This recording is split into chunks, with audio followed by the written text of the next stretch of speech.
Gimana kalau ternyata ada cara untuk mencapai kemandirian finansial tanpa harus mempertaruhkan segalanya? Hari ini, kita akan bedah tuntas sebuah panduan yang udah teruji buat keluar dari pekerjaan kantoran Anda dengan cerdas dan tentunya aman. Kita kan sering mikir ya, kerja kantoran itu jaring pengaman kita. Tapi menurut investor Monish Pabrai, rasa aman itu cuma ilusi. Risiko yang sebenarnya adalah menghabiskan satu-satunya hidup yang kita punya dalam pekerjaan yang justru menahan potensi kita. Yuk, kita gali lebih dalam. Nah, ini dia pertanyaan intinya. Kalau kerjaan tetap itu berisiko, terus gimana dong cara kita bangun kekayaan tanpa harus jual rumah atau ngabisin tabungan?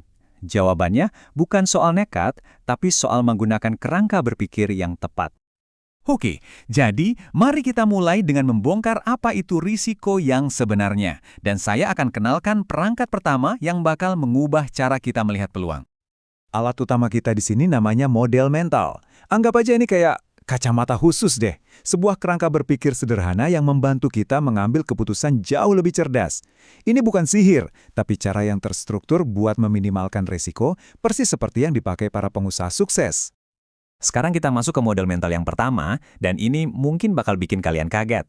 Lupakan soal ide orisinal yang brilian. Kekuatan super kita yang pertama adalah meniru.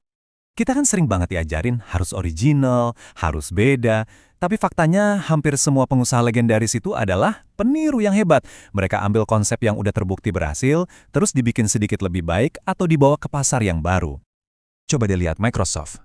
Kita semua kenal Bill Gates sebagai jenius inovator kan, tapi produk andalan mereka itu sebenarnya hasil meniru. Word itu meniru WordPerfect, Excel meniru Lotus 123, bahkan Bing itu upaya buat meniru Google. Microsoft membangun kerajaannya bukan dengan menciptakan, tapi dengan menyempurnakan tiruan.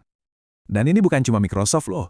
Sam Walton, pendiri Walmart, ngaku terang-terangan kalau dia nggak punya ide orisinal. Dia meniru toko retail lain.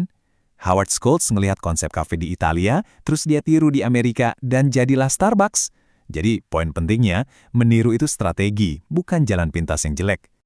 Oke, model mental kita berikutnya ini adalah inti dari filosofi bisnis berisiko rendah. Namanya prinsip Dando, sebuah istilah dari Gujarat, India yang artinya simpel aja, bisnis. Nah, ini dia mantranya. Simple, tapi dahsyat banget. Setiap keputusan bisnis harus dirancang seperti ini. Anda menciptakan situasi di mana potensi untungnya gede banget, sementara potensi ruginya hampir nggak ada. Beginilah cara main para pengusaha cerdas. Sekarang, yuk kita lihat contoh nyata yang luar biasa. Perhatiin angka ini. Cuma 0,1% dari populasi Amerika Serikat itu orang-orang dari komunitas Patel. Angka yang kecil banget kan? Nah, yang bikin kaget, komunitas sekecil ini ternyata menguasai 80% dari seluruh motel di Amerika. Gila kan? Gimana caranya? Ya, dengan prinsip Dendo. Mereka beli motel kecil, tinggal di sana buat menekan biaya, terus pelan-pelan beli lagi yang berikutnya. Menang besar, rugi sedikit. Itulah kuncinya. Baik, filosofinya udah dapet. Sekarang kita masuk ke bagian praktisnya. Gimana cara Anda bisa terapin ini buat mulai bisnis sambil tetap kerja? Ini dia, rencana pelarian 9 bulan Anda. Monish Pabrai pakai analogi balok Lego buat ngejelasin waktu. Seminggu kan ada 168 jam. Coba lihat tabel ini. Tidur, sama, 56 jam. Kerja kantoran, tetap 40 jam. Kebutuhan lain-lain juga sama. Nah, ini kuncinya. Semua waktu luang Anda, sekitar 36 jam seminggu, itu dialihkan sepenuhnya buat bangun bisnis. Gak ada lagi Netflix, gak ada lagi scroll-scroll sosmed. Ini nasihat yang taktis banget dan penting. Waktu Anda bangun bisnis sampingan, energi itu berharga banget. Jadi, di kerjaan utama Anda, ya lakukan secukupnya aja biar nggak dipecat. Jangan jadi karyawan teladan. Simpan energi dan kreativitas terbaik Anda untuk bisnis Anda sendiri. Nah, ini peta jalan Anda, terbagi dalam 4 langkah penting. Pertama, jangan pernah berhenti dari kerjaan Anda terlalu cepat. Itu sumber dana Anda. Kedua, alihkan semua waktu luang buat bisnis. Jadikan ini obsesi. Ketiga, biarkan pelanggan yang membentuk produk Anda, bukan asumsi Anda. Dan yang terakhir, ketika arus kas positif sudah bisa menutupi biaya hidup, baru deh Anda melompat. Oke, bisnis Anda udah jalan dan ngasilin duit.